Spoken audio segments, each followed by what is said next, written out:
Muy buenas tardes, tengan apreciables alumnas y alumnos. Es un placer para su servidora, en esta ocasión, dar inicio a la materia que nos ocupa propiamente de filosofía del derecho, abordando nuestra primera unidad, dentro de la cual tomaremos en cuenta la ubicación de la filosofía del derecho al interior de la filosofía. Y para ello, bueno, vamos a identificar primeramente en qué consiste la filosofía y luego entonces la filosofía del derecho. Vemos que dentro de sus orígenes, pues la ciencia y la filosofía eran lo mismo. Sin embargo, es a partir del Renacimiento y de manera muy puntual, específicamente en la Ilustración, cuando se surge esta separación entre ciencia y filosofía. Y luego entonces empiezan a surgir características diferenciadoras de estas. Es por ello que a partir del siglo XIX existe una nueva redefinición de los orígenes, pero también de los conceptos de la ciencia y de la filosofía. Cuando nosotros hablamos propiamente de esta forma de reconocimiento, vemos que presentan lineamientos en diversos sectores y específicamente el conocimiento se determina mediante el objeto de estudio específico, es decir, es una disciplina científica y por tanto se considera esa actividad intelectual que se especializa en alguno de los sectores en vez de abarcar la totalidad de los conocimientos. Cuando hablamos de este reconocimiento, vemos que cada uno de estos presentan elementos diferenciadores. A partir de la filosofía, entendemos que la filosofía emana del griego filos y sofía, ¿no? Que específicamente significa amor a la sabiduría. Sin embargo, este significado es muy escueto, ¿no? Según lo que nos establece el autor Manuel García Moroy o Morente. Y por ello, para significar esta forma de reconocimiento, pues debe de tener un saber especial y eso únicamente se obtiene a través de la búsqueda racional y metódica. Y en ese sentido vemos que existe una nueva definición o redefinición de lo que es la filosofía. Y por ello nos dice que se basa en el querer saber y el querer saber la verdad. Por ello hablamos de la búsqueda racional y de la búsqueda metódica para poder llegar a un fin. Luego entonces emana de la filosofía, entra lo que es la filosofía del derecho y por tanto la filosofía del derecho vemos que forma parte de la filosofía general como una forma de sus ramas o de sus tratados y que esta rama del pensamiento filosófico es de entre las más antiguas. Sin embargo, esta filosofía como disciplina autónoma vemos que nace en Grecia y en ese sentido se empieza a admitir las primeras inquisiciones específicamente filosóficas del hombre que emanan de un carácter cosmológico que empiezan a tener formas de reconocimiento a partir de la naturaleza íntima de la materia y que lo empieza a analizar desde los cuatro elementos tradicionales.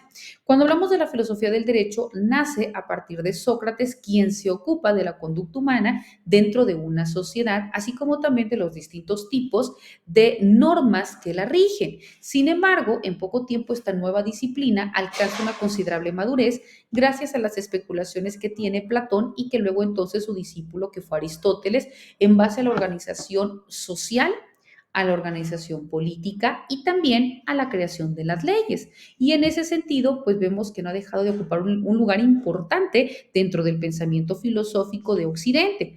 Este proceso continúa desarrollándose y empieza una etapa de profunda crisis a mediados del siglo XIX, específicamente por la difusión del positivismo y esta corriente filosófica caracterizada específicamente por la orientación abierta antimetafísica y empieza a tener una contradicción interna de esta corriente filosófica porque fue determinante para su vigencia de la filosofía como tal.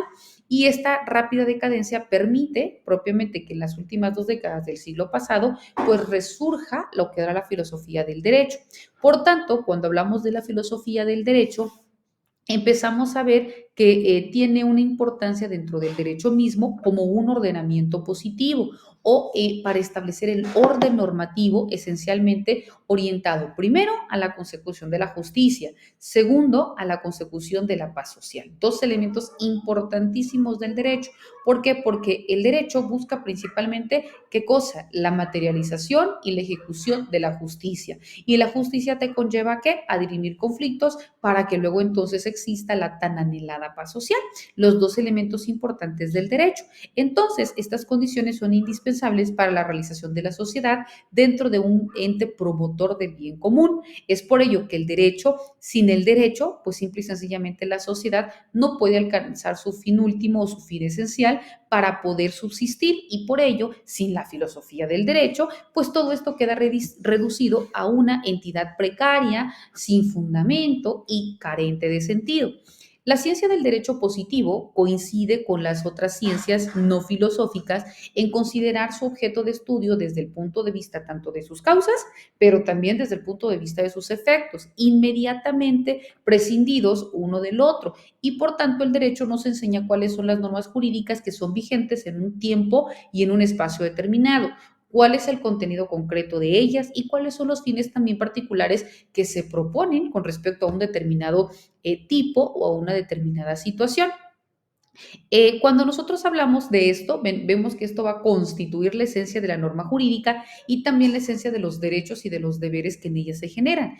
Y también vemos que lo que persiguen, vemos que también es importante dentro de la filosofía del derecho porque estos persiguen los fines supremos del orden jurídico y por tanto nos dice que van a obtener como fin último la justicia, pero también todos aquellos valores que son ligados a esta. Es por ello que la doble función de la filosofía del derecho es, por una parte, indagar sobre la esencia de las realidades básicas que hacen posible la existencia del derecho, así como también esclarecer los conceptos fundamentales que la ciencia del derecho maneja de una manera sistemática, pero ahora como instrumentos intelectuales de validez establecidos, ¿no? Así como también determinar cuáles son los fines y los valores supremos que debe realizarse para poder tener el orden del derecho positivo. Es por ello que es una difícil pero imprescindible tarea la de la filosofía del derecho, porque despliega todas sus fuerzas para poder cubrir y para poder hacer valer el derecho como tal. Es por ello que vemos que la ciencia jurídica no es por sí sola capaz de explicar los cimientos que están más cerca de ella que lejos. Sin embargo, es precisamente en ese sentido en donde opera propiamente lo que nosotros conocemos o consideramos como una filosofía del derecho. En efecto, apreciables alumnos, vemos que estos y otros temas que vamos a analizar de manera muy profunda y muy puntual son los que estaremos disertando tanto en nuestras cápsulas informativas como también dentro de nuestras sesiones virtuales para que fortalezca o contribuya de manera muy puntual en su proceso de enseñanza-aprendizaje. Que tengan excelente día. Hasta luego.